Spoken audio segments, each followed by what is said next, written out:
Welcome back, guys. We are on video number 3 of chapter 12, and since you guys seem to always talk about my dog more than you talk about my jokes, I figure we'll have another showing of Zoe and show you this trick we've been working on.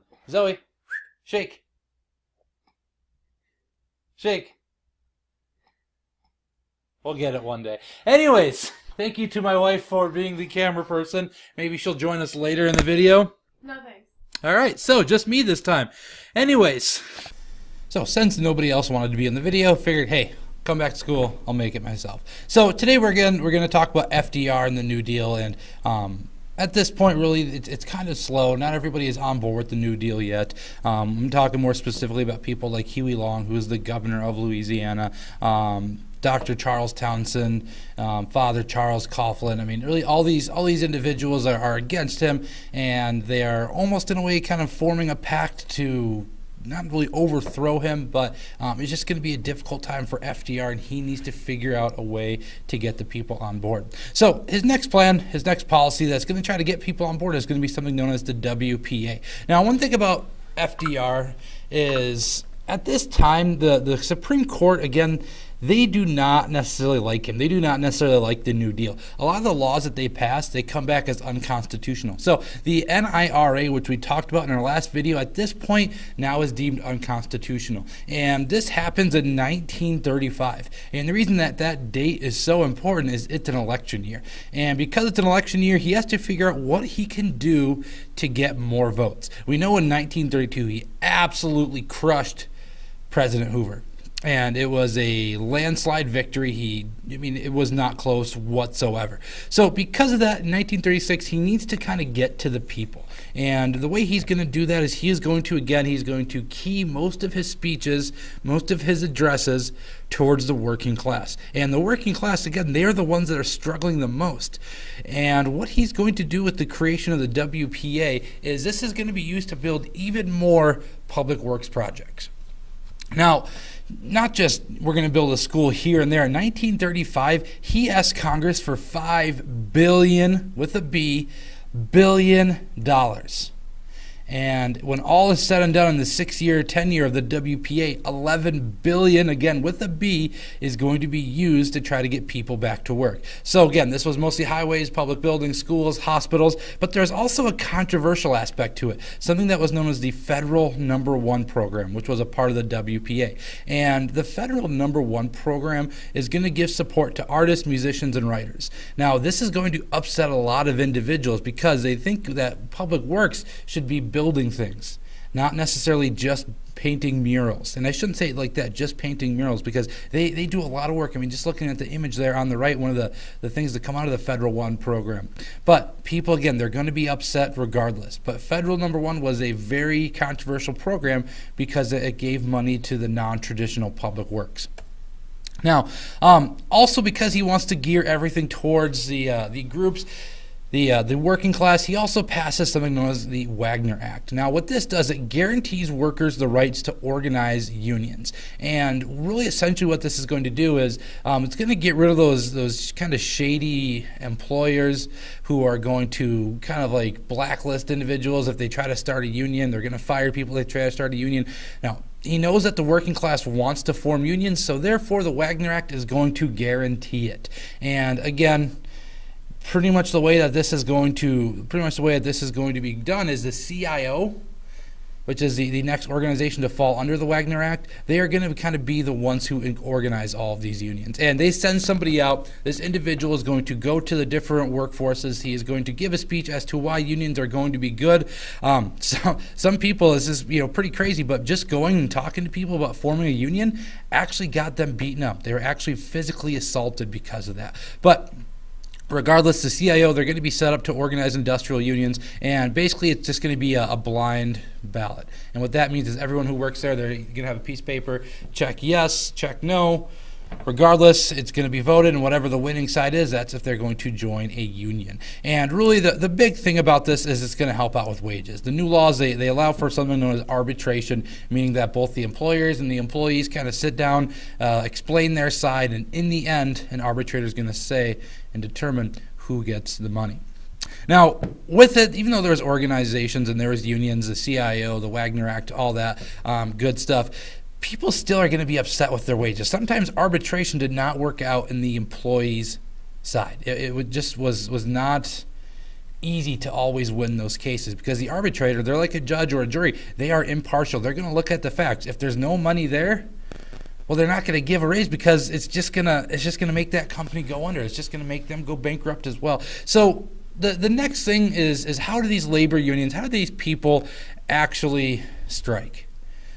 We've talked about before how they kind of have a picket line. They usually have the signs, and they're chanting something that usually sounds pretty cool. But now the sit-down strike is they're just not going to leave, and they're going to stay in the factory for a couple of days. And really, the reason that this is done is if everyone's sitting in the factory, like these individuals here who are at the GM strike, you can't have replacement workers. So by just sitting there, they're not getting paid. They bring food, they bring water, they bring all the stuff that you need for necessities, and they basically just wait it out. And one thing in particular that I think is notable is a lot of these sit-down strikes, they were very peaceful. Now, obviously, the owners, the managers, they were upset because, hey, they're trying to make a profit. They are trying to make money. And with everyone just sitting there, well, you can't make any money. But the workers, they did not destroy anything. I mean, yeah, you can see it. They're sitting on the chairs here. They took them out of the vehicles, but there generally speaking was absolutely no damage that was going to be done to the factory whatsoever. It was very peaceful. They just sat down and tried to prevent people from coming over. Now, violence did break out, and usually when the violence broke out again.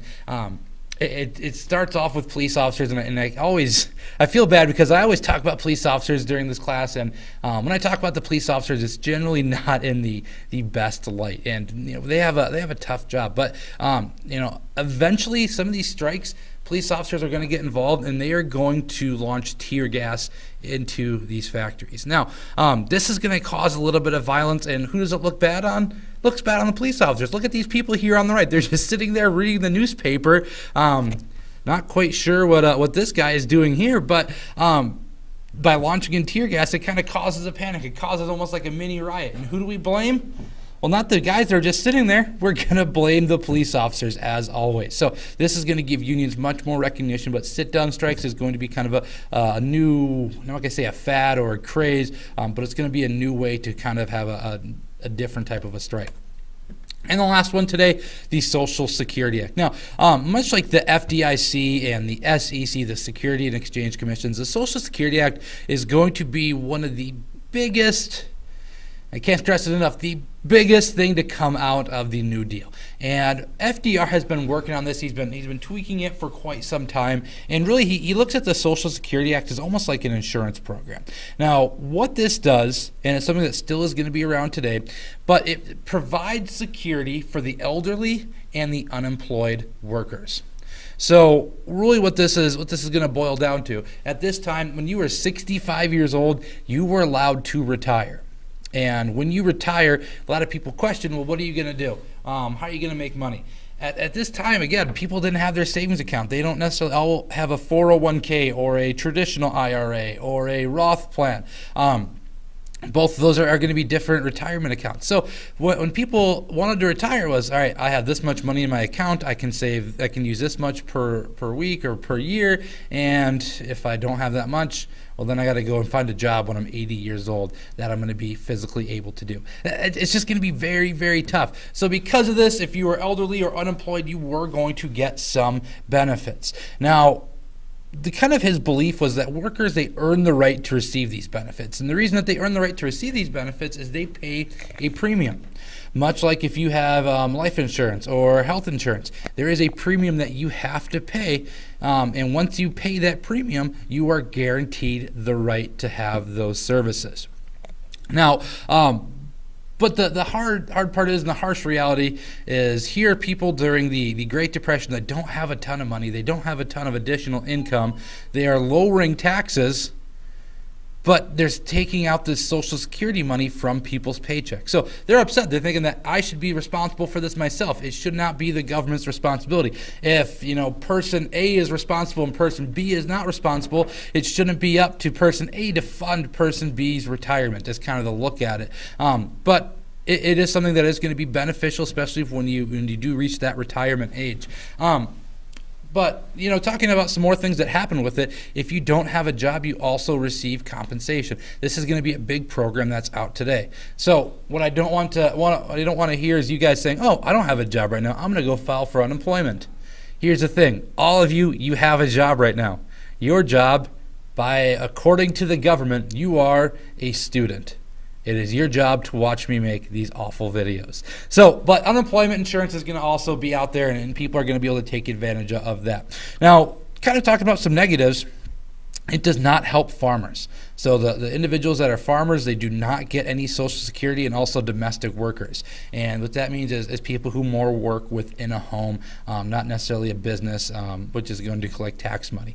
Now, by kind of alienating farming, and at this time statistically domestic workers, about 66% of them were African Americans. It did look kind of not okay. It did kind of look back almost like 1700s, where it was going to help the white men with Social Security, but that was going to be another one. And then the last thing to talk about with some of the controversies is talking more specifically about today, the issues with Congress. Now, when you have a paycheck, this automatically gets taken out, and Social Security is going to be really up to Congress to make sure that it's going to be running.